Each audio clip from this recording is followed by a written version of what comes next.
Hey guys, and welcome. My name's Chuck Dixx, and this is going to be the first episode of the Hell Let Loose News Review. I'm joined by two of my friends and fellow Team Dixx admins, Lieutenant Colonel Soundboard and TomTheDev. Soundboard, let's dive into 46. Yeah, this will be Debris 45. Yeah. Since we're getting started, we might as well catch up on the last few weeks. Omaha Beach launched about 3 weeks ago, and the devs gave us their reactions to its first launch about 2 weeks ago in Debris 45. And the initial thoughts were that the devs wanted Omaha to be a bit more fraught and dangerous for the U.S. forces. They agreed with a lot of us in the community that driving a tank out of bounds in offensive mode punishes us way too quickly, and it wasn't really fair. They also thought that the U.S. should be able to push in more than one sector in order to destroy backup garrisons that the Germans place on the map. We obviously know that the XP bug has been a continuing frustration, and that sounds needed to be fixed after Omaha came out. We'll be able to touch a bit on those a bit later, thanks to some of the latest patches, including what came out today. But putting that aside, the devs also did give us some good teases for new content that's going to be coming out. Debris 45 gave us some teasers for the animation update around 5 or 6, which should be about Q1 2020 is when we should expect to see the new animation update. And with that in mind, that animation update will be able to give us some new content as well, such as flamethrowers, trench guns, grease guns, FG-42s, MG-34s, Tommy gun variants, and the Panzerfaust. Max on Reddit just a couple of days ago highlighted how these new weapons were being pursued by the devs and wanted to get added into the game. We're also looking at the addition of scout vehicles, transport vehicles, and support vehicles as well. The devs are looking into bringing those in, starting with scout vehicles. Looks like each side is going to be getting a version of a Jeep. Jeep will be used for the US, Germany. I'm not sure what their equivalent is quite yet. Aside from that, a custom loadout system is going to be on the way so we can change our weapons and grenades around. We'll get into that a bit later. And the offensive mode, in order to highlight which team is attacking and defending. That won't be coming out for another few weeks or months. But when the devs add more detail to that, we'll be able to come back to that one later. Right on. And then at the very end of Debris 45, they teased one of the new maps that's coming out, the city map, the first city map of Hell Let Loose. Yeah, that's right. St. Miraglise is going to be coming out. It's not going to be entirely urban combat. It's going to have some really big landmarks within it. And according to the devs, they're going to have it stretch throughout the middle part of the map. I'm not sure if that means vertically stretch or horizontally stretch and how exactly the map is going to be set up. But they talk about the core middle of the map being highly urban, highly dense, and that combat in there is going to be fought house to house. So that'll be really exciting. If we've got the pictures for it, I think Debris 46 gets to show us these things in a little bit more detail. Yep, looking at it now.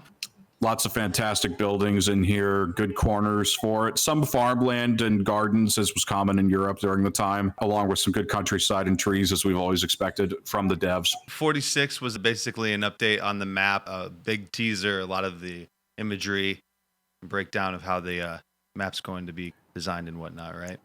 Absolutely right. Yeah, that's pretty much what they did is they gave us the tease of the map, just as they gave us for Omaha earlier. The one thing they did also let us know about, separately from this dev brief update, which I caught on, is that warfare and offensive game modes are both coming to this map. There's 2 ways to play it. And for the offensive mode, it's not the U.S. attacking, it's Germany. It's going to be a German counterattack with the U.S. holding St. Miraglise. Nice. So that's going to be exciting to have for us. We'll be able to play it up and get some variation on who's attacking and who's defending right now. That's amazing. Cool. 46 got the teaser images. Hope you guys are enjoying that. I think we're going to slide off into the latest update that came out today, Thursday.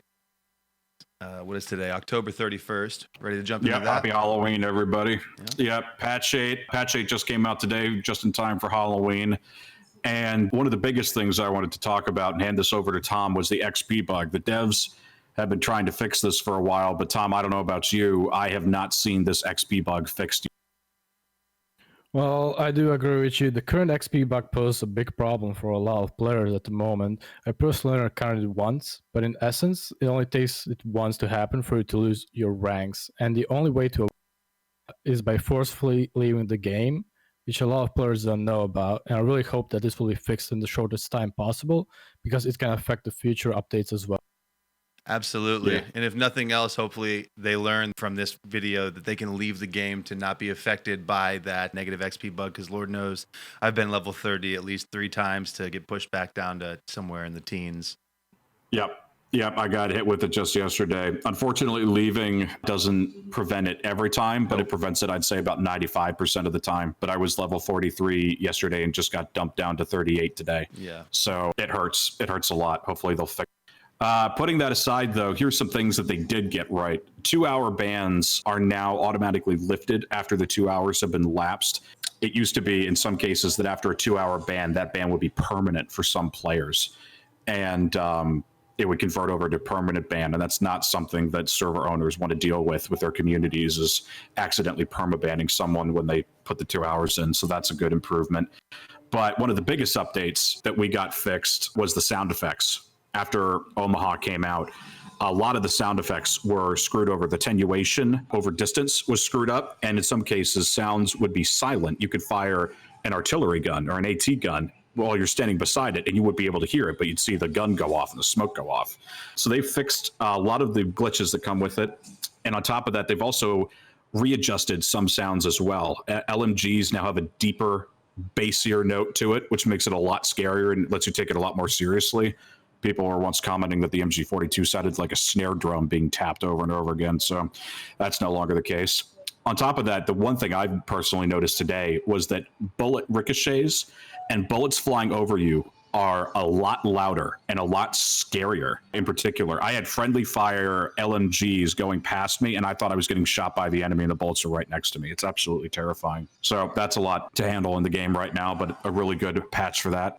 For all you server owners up there, we've got the Archon update now. Archon has been given a few more features for us. We can now adjust the high ping threshold to something a little bit higher, so that when people complain about our servers kicking people out because of the high ping FPS bug, we can now set the high ping to, say, 300 to 500 ms and still keep players in the game so they don't get kicked out because of a temporary FPS bug that lasts like 30 seconds. So that's a big deal.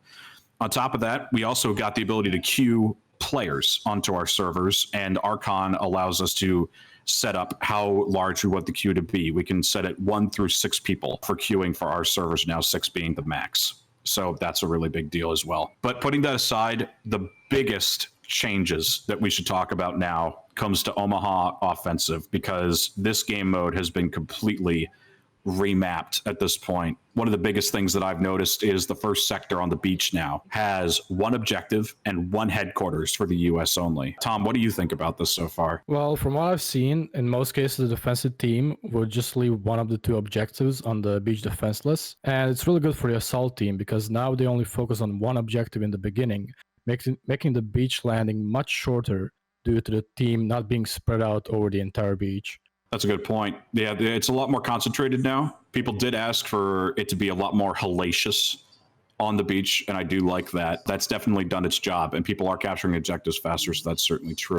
Which brings me to my personal comment on it, which is, as much as I think the devs did a good job on focusing it and making Omaha Beach much more intense, they have opened up the German anti-tank gun strat to be a much more difficult thing to deal with. An example is if you spawn on the south side of the map and you're dealing with dog white, but the anti-tank gun, which can see all the way down to dog white, you cannot spawn at a headquarters near that anti-tank gun and shut it down anymore. You have to land on the beach, get near dog white, and then walk all the way up to the top of the map, putting garrisons along the way in order to get that gun set up. And that will take you at least 10 minutes. Dealing with those anti-tank guns is now a much more difficult job. Moving on from that, though, really quick to get off some other bullet points, the tanks will now only also spawn at the objective zone. So that headquarters where the objective is closest to, only 1 tank will spawn, and only at that objective. The other tanks won't spawn in yet, making that anti-tank gun strategy even more complex to deal with. Allies only get 1 tank to start with until they get control of the beach, not 4.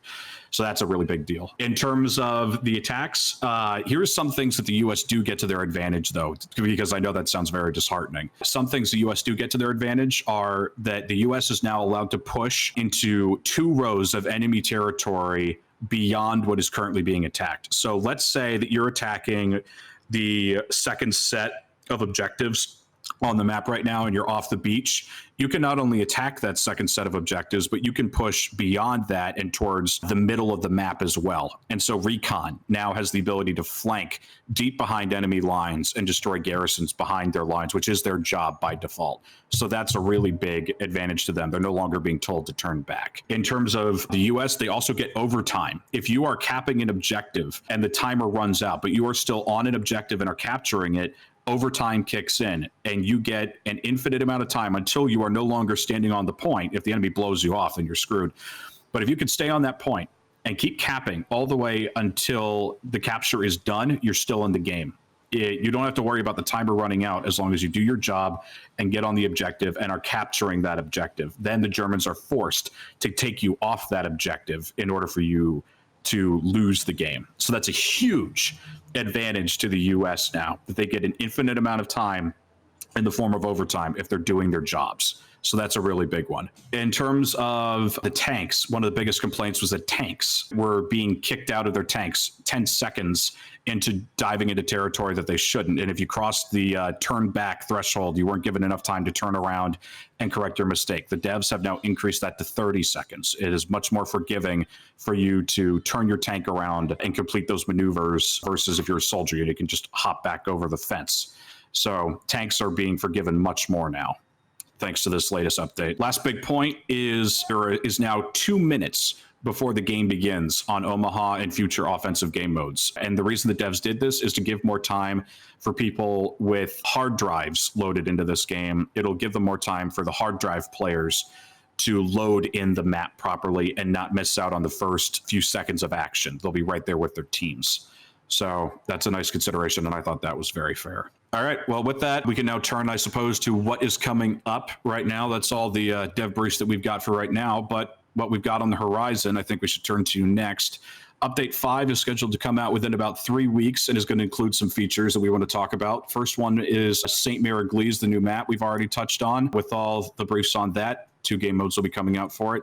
But the big thing that we should touch up on is the custom loadouts, which means that players will be able to switch their guns, grenades, etc. And there should be about 3 changes per class for each of these loadouts. Oh, like hell yeah. I've been looking forward to this for a very long time. Custom loadouts will definitely be a huge change in gameplay for a lot of players. Being able to have a Kar 98 instead of the submachine gun as an Axis officer, for me would be a really cool change. It will also give more reason for players to be officers in squads. Because from input from other players I received while playing, some of them don't want to roll just because of the firearm that comes with it.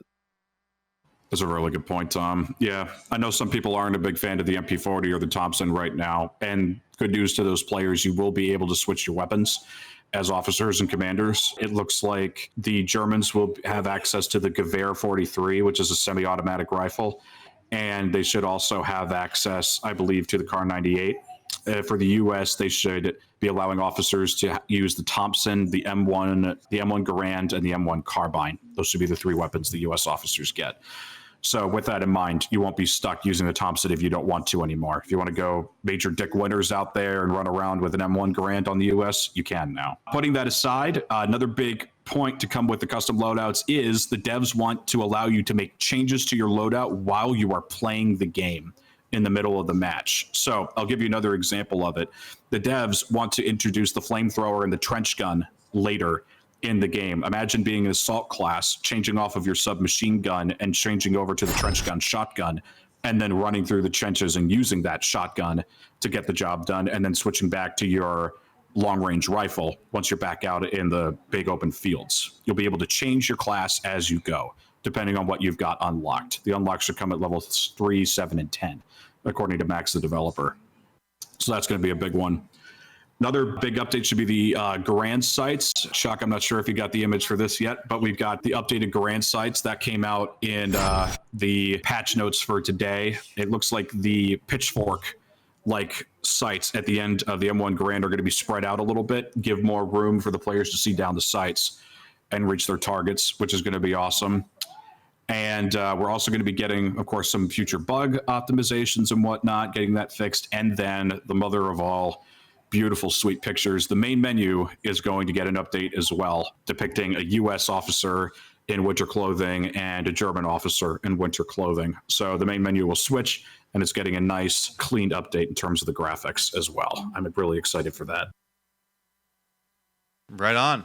Well, that was basically a recap of the past 3 updates, the briefs that the teams put out for us, the developers and Team 17, the publishing company for Hell Let Loose. They feed us this information. You can either read it on Steam by visiting the title and clicking on the news, or you'll be able to check out these videos that we'll be putting out, reviewing all of this, so you can sit at work and listen to it, or just enjoy it as you're winding down, look and listen while we go over some of this content. Lieutenant Colonel Soundboard and TomTheDev, thank you guys so much for breaking these things down for us. Thanks, Chuck. We look forward to catching up with them real soon. Their links for their streams will be in the description below this video. If you have any thoughts or comments and want to add into this discussion, please leave the comments below. Make sure you subscribe to the channel. We will be coming out with more content. And of course, do not forget, Team Dixx has 3 community servers, US East, US West, and a testing server. If you want to get involved with our game, our strat, please swing by teamdixx.com. That is our Discord link. We'd love to have you there. Until next time, you guys take care, and we'll see you then.